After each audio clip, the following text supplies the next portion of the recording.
ગુજરાતના મોટા શહેરોમાં સેલ્ફ ડ્રાઈવ માટે કાર ભાડે આપવાનો ટ્રેન્ડ વધી રહ્યો છે। જો કે હવે સાવધાન થઈ જવાની જરૂર છે। વડોદરામાં આવી જ એક ઘટના સામે આવી છે। જો કે લોકો એક સામાન્ય ભાડું રળવા માટે મોંઘી દાટ ગાડીઓ પણ સેલ્ફ ડ્રાઈવ માટે ભાડે આપી દેતા હોય છે।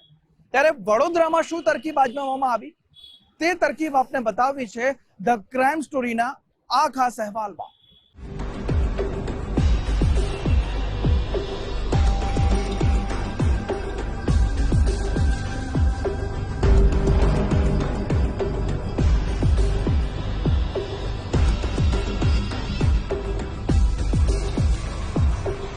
વડોદરામાં છેતરપિંડીનો અનોખો કિમિયો સામે આવ્યો છે, જેને સાંભળીને પોલીસ જવાનો ચોંકી ગયા। ભાડે લેવાયેલા વાહનોમાંથી કોઈ નાના પાર્ટ્સ કે એસેસરીઝ ચોરાતી હોવાના બનાવો લોકોએ સાંભળ્યા હશે, પરંતુ અહીંયા તો ગઠિયાઓએ આખી થાર ગાડીનું અસલી એન્જિન જ બદલી નાખ્યું।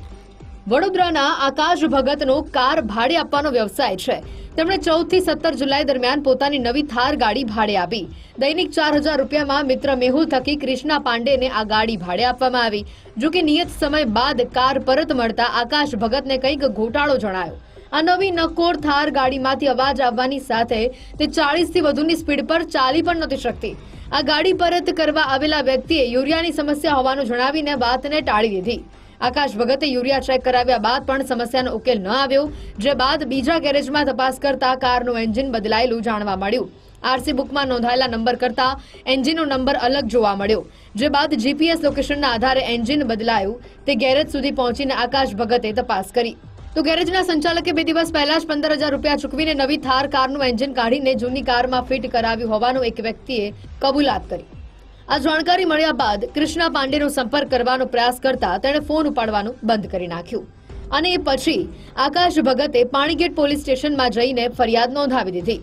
આ અનોખી છેતરપિંડી અંગે પોલીસે ત્વરિત તપાસ કરીને ઓમ સિંધ રાજપૂત, કૃષ્ણા પાંડે અને સની સિંઘ રાજપૂતની ધરપકડ કરી છે। એમાં 17 તારીખે ગાડી જ્યારે રિટર્ન આવતા ત્યારે ગાડીમાંથી અવાજ આવતો હતો। અવાજ આવ્યા પછી અમે એને સંપર્ક કર્યો હતો। એને કીધું કે ડેફનો અવાજ છે, યુરિયા જે ખતમ થઈ ગયું છે ગાડીમાં, એ તમે યુરિયાનું કામ કરાવી દેજો, જે પેમેન્ટ હશે હું આપી દઈશ। ત્યારબાદ અમે યુરિયાનું કામ કરવા મૂકતા યુરિયાનો અવાજ કરાવતા પણ યુરિયાનું કામ ન થતા ફરીથી અવાજ ચાલુ જ હતો। ત્યારબાદ અમે માંજલપુર સીએન મોટર્સ જે વિશ્વામિત્રી ટાઉનશીપ પાસે સન એન્ક્લેવમાં આવેલું છે ત્યાં ગાડી મૂકી હતી ગાડી। ત્યારબાદ પ્રાથમિકમાં નોઝલો સર્વિસ કરાવી, એના પછી ચેનસેટ ને બધું નવું નાખતા તો પણ અવાજ બંધ થયો ન હતો અને ગાડીમાં જે સેમ કન્ડિશન હતી એવી એવી હતી। ત્યારબાદ આખું એન્જિન ખોલતા એન્જિનની અંદર જે ગાડીમાં લાગેલું હતું એ અને મારી આરસી બુકમાં હતું એ બેનો અલગ અલગ નંબર નીકળતા ગેરેજવાળા ભાઈએ મને જાણ કરી હતી કે આ તમારું એન્જિન નથી, અલગ એન્જિન છે। તો ત્યારબાદ અમે ગાડી જ્યાં જીપીએસ પર ગઈ હતી ત્યાં જઈને અમે બધું જોયું હતું। શું કહો છો, ફરિયાદ આપી, એન્જિન જ બદલી દીધું? હા, એન્જિન બદલેલું છે, ગાડીમાં ટર્બો બદલેલો છે, એન્જિન બદલેલું છે અને ડેફનું આખું જે યુરિયાનું છે એ પણ બદલી લીધેલું છે એન્જિનની સાથે। આરટીઓના નિયમ મુજબ મંજૂરી મેળવ્યા વગર કોઈ પણ વાહનનું એન્જિન બદલવું એ ગંભીર પ્રકારનો ગુનો છે। જો વાહનના એન્જિન નંબર અને આરસી બુકમાં નોંધાયેલો નંબર અલગ હોય તો અકસ્માત, ચોરી અથવા અન્ય કોઈ કાનૂની પ્રક્રિયા દરમિયાન ઇન્સ્યોરન્સ ક્લેમ પણ નકારવામાં આવી શકે છે। આ પ્રકારની છેતરપિંડી વાહન માલિક માટે ભવિષ્યમાં મોટું આર્થિક નુકસાન સાબિત થઈ શકે છે। આ ઝડપાયેલી ટોળકીએ અન્ય કોઈ સેલ્ફ ડ્રાઈવર કારના માલિક સાથે આવી ઠગાઈ આચરી કે કેમ તે દિશામાં પણ પોલીસે તપાસ હાથ ધરી છે।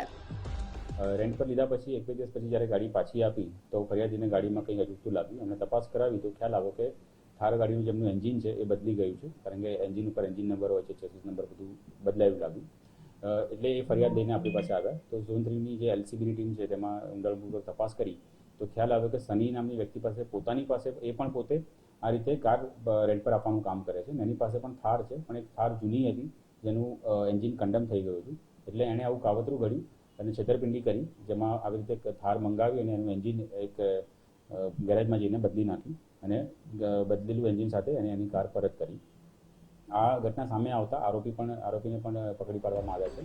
આ કિસ્સો સેલ્ફ ડ્રાઈવ માટે ભાડે વાહન આપતા માલિકો માટે ચેતવણીરૂપ છે, કેમ કે જીપીએસ લગાવવાથી વાહન ટ્રેક થઈ શકે છે, પરંતુ હવે ઓન બોર્ડ ડાયગ્નોસ્ટિક ટ્રેકિંગ જેવી આધુનિક સિસ્ટમનો ઉપયોગ કરવાની જરૂરિયાત ઊભી થઈ છે, જેથી વાહનના એન્જિન સહિતના મહત્વના ભાગોમાં કોઈ ચેડા થાય તો માલિકને તે અંગે તાત્કાલિક જાણકારી મળી રહે।